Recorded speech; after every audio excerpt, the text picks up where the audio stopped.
Trump says Syria, not our fight. Staying out may not be so easy when Donald Trump sat with world leaders in Paris last weekend to marvel at the restored Notre Dame Cathedral. Armed Islamist fighters in Syria were in jeeps on the road to Damascus finalizing the fall of the Assad regime. In this split-screen moment of global news, the U.S. president-elect, seated between the French first couple, still had an eye on the stunning turn of events in the Middle East. Syria is a mess, but is not our friend, he posted the same day on his Truth social network. He added, the United States should have nothing to do with it. This is not our fight. Let it play out. Do not get involved, this post. And another the next day, were a reminder of the president-elect's powerful mandate to not intervene in foreign policy. It also raised big questions about what comes next. Given the way the war has drawn in and affected regional and global powers, can Trump really have nothing to do with Syria now that President Bashar al-Assad's government has fallen? Will Trump pull U.S. troops out? Does his policy differ drastically from President Biden's? And if so, what's the point of the White House doing anything in the 5 weeks before Trump takes over? Inside Aleppo, the first city to fall to Syrian rebel. What just happened in Syria and who's in charge? Syria in maps. Who controls the country now Assad has gone?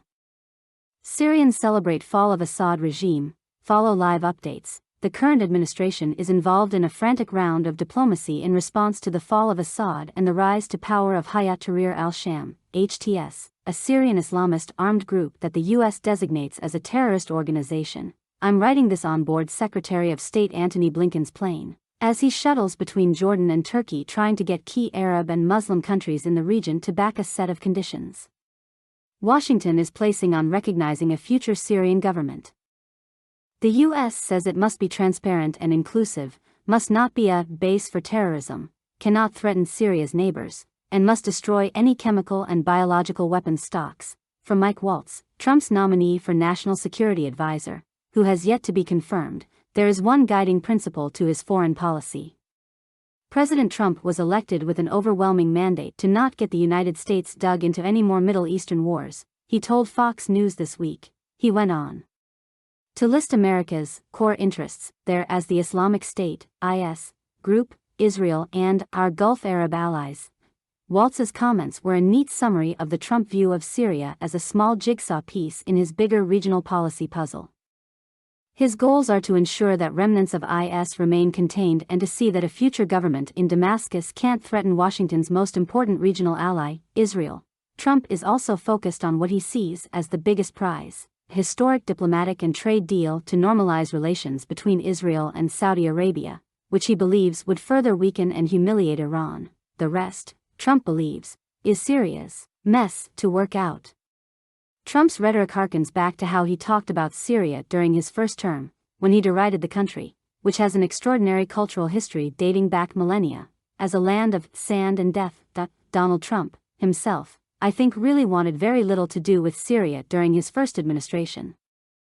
Said Robert Ford, who served as President Barack Obama's ambassador to Syria from 2011 to 14, and who argued within that administration for more American intervention in the form of support for Syrian moderate opposition groups to counter Assad's brutal suppression of his population. But there are other people in his circle who are much more concerned about counterterrorism, he told the BBC.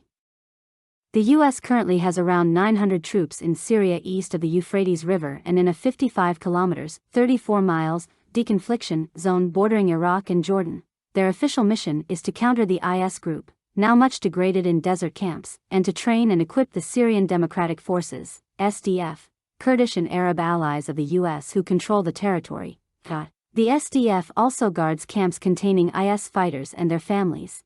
In practice, the U.S. presence on the ground has also gone beyond this, helping to block a potential weapons transit route for Iran, which used Syria to supply its ally Hezbollah. Mr. Ford, like other analysts, believes that while Trump's isolationist instincts play well on social media, the realities on the ground and the views of his own team could end up moderating his stance.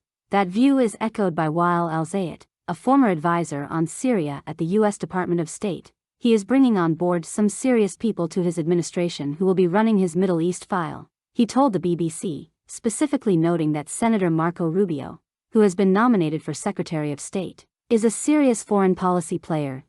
These tensions, between isolationist ideals and regional goals, also came to a head during his first term, when Trump withdrew remaining CIA funding for some moderate rebels, and ordered the withdrawal of U.S. forces from northern Syria in 2019. At the time, Waltz called the move a strategic mistake and, fearing an IS resurgence, Trump's own officials partially rode back his decision. Trump also diverged from his non-interventionist ideals by launching 59 cruise missiles at a Syrian airfield, after Assad allegedly ordered a chemical weapons attack that killed scores of civilians in 2017. He also doubled down on sanctions against Syria's leadership. The blurred lines of Trump's "it's not our fight" pledge were summed up by Waltz. That doesn't mean he's not willing to absolutely step in, he told Fox News. President Trump has no problem taking decisive action if the American homeland is threatened in any way. Adding to the possibility of tension is another key figure, Tulsi Gabbard, who Trump has nominated as Director of National Intelligence. The controversial former Democrat-turned-Trump ally met Assad in 2017 on a fact-finding trip, and at the time criticized Trump's policies. Her nomination is likely to be heavily scrutinized by U.S. senators amid accusations that she has denied of being an apologist for Assad and Russia, anxiety over the continuing mission in Syria, and a desire to be able to end it, is not exclusive to Trump. In January, 3 American soldiers were killed at a U.S. base in Jordan in a drone strike by Iran-backed militias operating in Syria and Iraq. As the Israel-Hamas war in Gaza threatened to spread farther in the region, this attack and others have continued to raise questions to the Biden administration over U.S. force levels and their exposure in the area. In fact, many of the outgoing Biden and incoming Trump administration's positions on Syria match more than they diverge. Despite the sharp differences in the tone and rhetoric, both leaders want Damascus run by a government amenable to U.S. interests. Both Biden and Trump want to build on Iran and Russia's humiliation in Syria.